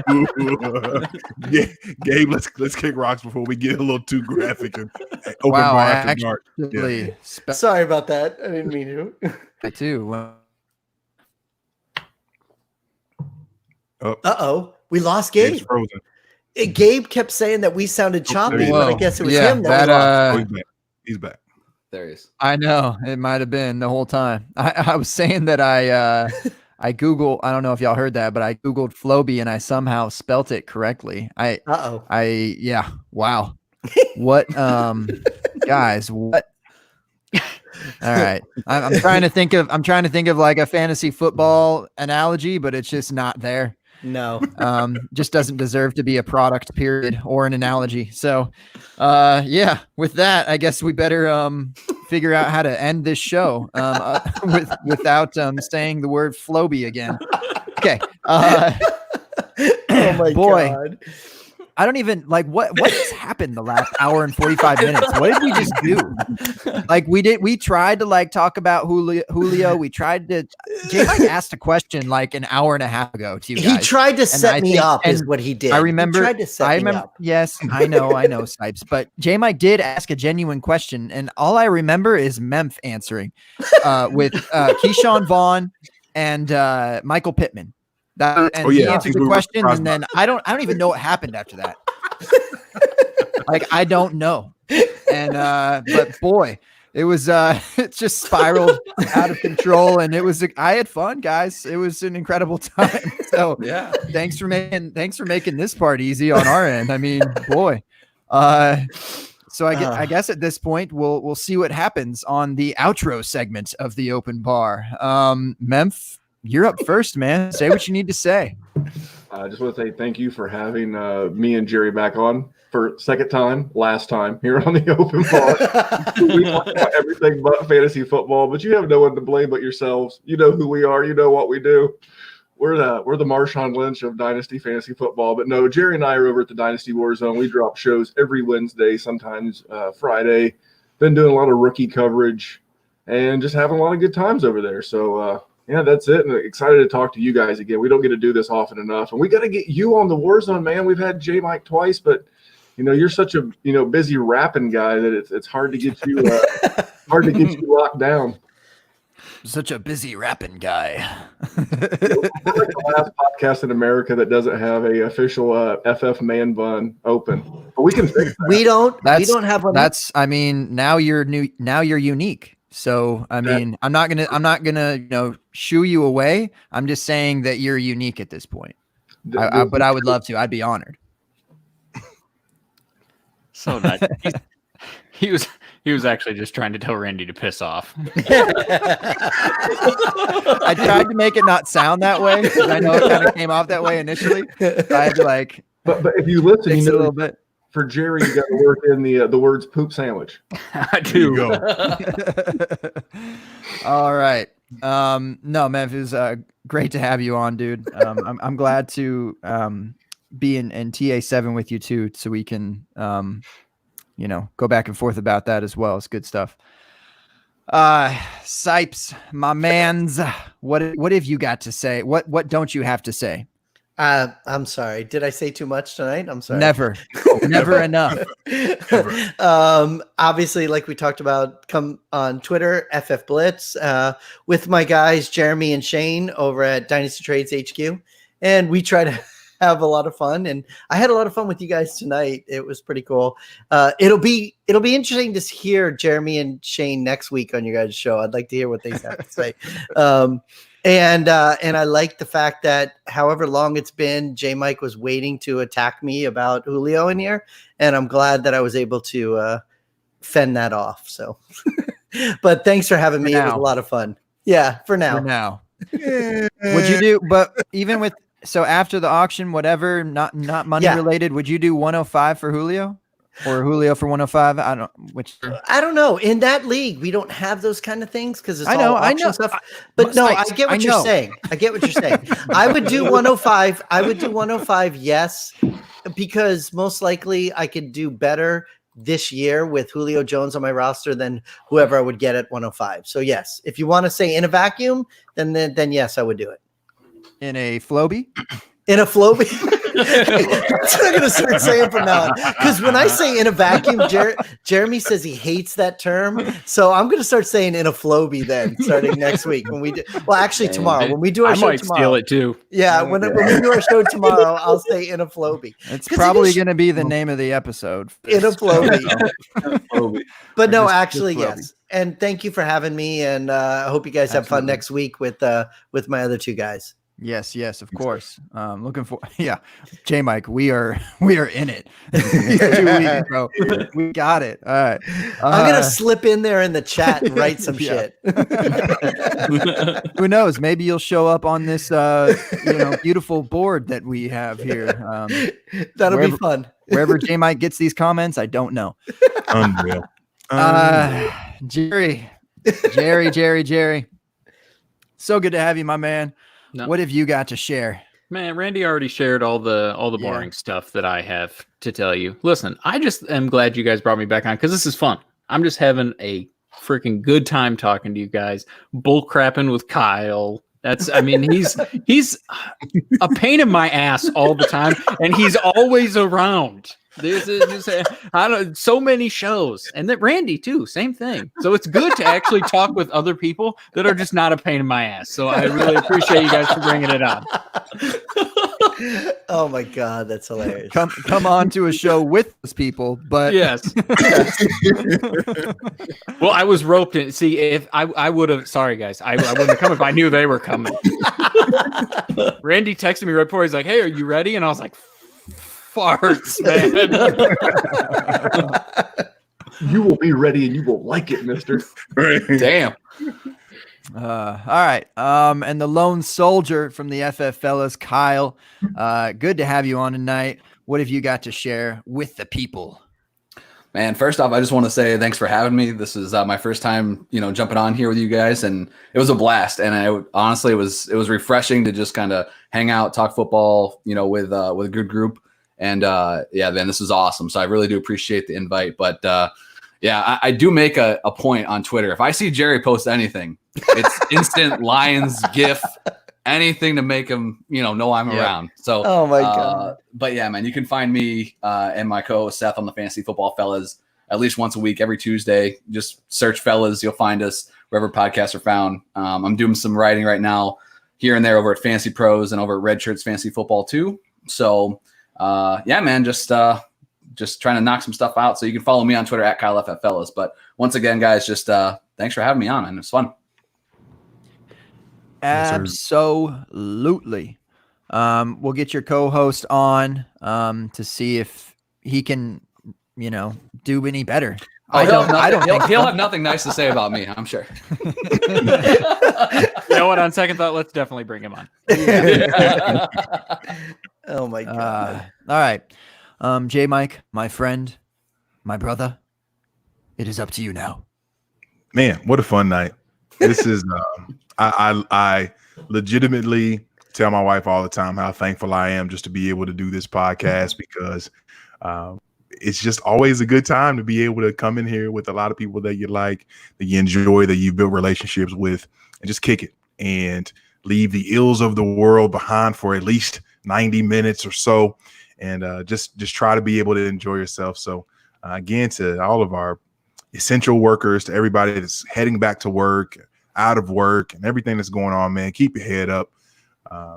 Hopefully you've got something in your life that can encourage you, or people that can push you forward in these times. So to our guests, Memph, Sipes, Jerry, Kyle, thank you guys so much for joining us. We're humbled to have you.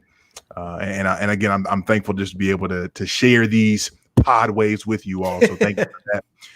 Sipes, I'll be seeing you in our auction in a few weeks, probably. Yes. Where we will be battling and paying all of our bucks for Tua.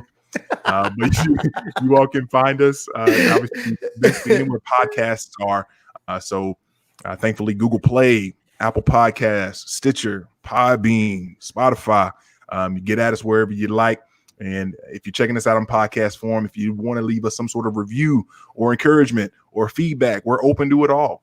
Thank you very much. You could spend 90 minutes doing anything in the world that you want to, especially now since you're confined to your home. You can get into all sorts of nonsense.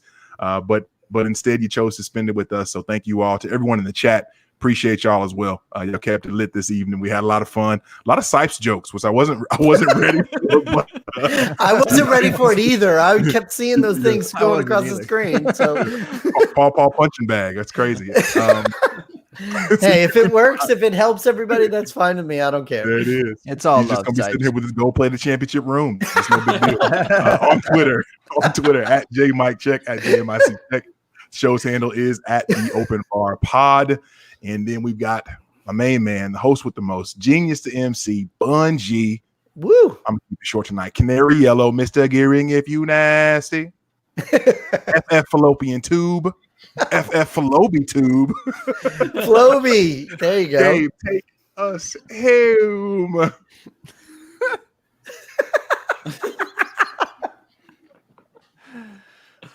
I was trying to think of like a diss with Floby in it. You said it earlier, and I was like, "Oh, Oh, my You got God. these bars that I bet you want to show me, boy. You just suck, man. You remind me of a Floby. There you go. There you go. There it is." Awesome. To steal one from Memphis real quick. Sorry, Jerry, the man of the hour. Man with the power. Oh, my God. shit. You guys are a lot All of right. fun. This one's good. Yeah, this is All right. I have to show this one. Tyler, that's incredible. In reference to last week, y'all might not get that, but that's incredible. FF man bung. Holy shit. Okay. That's me. Without the G, except with the G, because I am the G, the Bun G. Oh my goodness. Can't do that now. I can't be Bun G because that is bung. Holy shit. That's a fucking hack. God damn it. All right. Yeah, you four, if you didn't watch or listen last week, either do that or just Google the word bung and see what happens. But yeah, all right, we don't have time for that. So yeah, J Mike, I know. Oh my God. This was He's incredible. crying. Yeah, this was good, man. I am J Mike's main pot, but I know that he does have side pots, some side squeezes that he does in terms of podcasting. You know, the Journal and the Dummy Blitz. Go check those out. Listen to them. They're short, sweet, simple, lovely. I'm repping a shirt from theopenbar.storeenvy.com. All right. Talk about your shitty 5th round picks, Memph, Sipes, Gardner Minshew, Bucko. Okay. Yeah. Landed that one. Easy. It's easy, Sweet. guys. It's easy. Just pick those every year. Dude. But really, I mean, shoe ball. Yeah. I mean, Sweet. you could flip Minshew. He was a 5th round pick, sometimes undrafted, especially undrafted in 1 QB, but in Superflex, probably a 5th rounder. And now you can flip him for a first, probably. Maybe Yep. late first, early second. Yeah. Too easy, guys. Too easy. But One guy out of like thousands in the 5th round. yeah, I was actually just Memphis Sipes. I was looking at our draft from last year, and Yeah. I had the 508 Uh-huh. in the rookie draft, and I had Easton Stick 509, which I guess was probably Jake at that time. Took Gardner Minshew. There I you didn't go. even take my boy. And those are the Oh, fun man. things to look back at, you know? Yeah. So, all good fun here tonight, fellas. We're going to be here next week, right, J Mike? I mean, I guess That's Sipes already plugged the show for us. Sorry. No, perfect. And it helped me because now I know that I have to be here. I doubt I'll have a picture of margaritas again, but that was insane. I don't ever want to do that again, I think. So, yeah, until next week, guys, put your drinks up, have a little cheersies. Whether you have something or not, you can always throw up the fist, throw up the finger, you know, if that's your thing. I don't know. But, man, boy, howdy. This was the open bar. And J Mike, I wanted to stretch it out to 2 hours because it's usually our thing, but you know, maybe I'll cut it short, a little short tonight for, you know, the early risers. Everybody's out partying for Cinco de Mayo tonight. That's true. Until next week, y'all. Doses.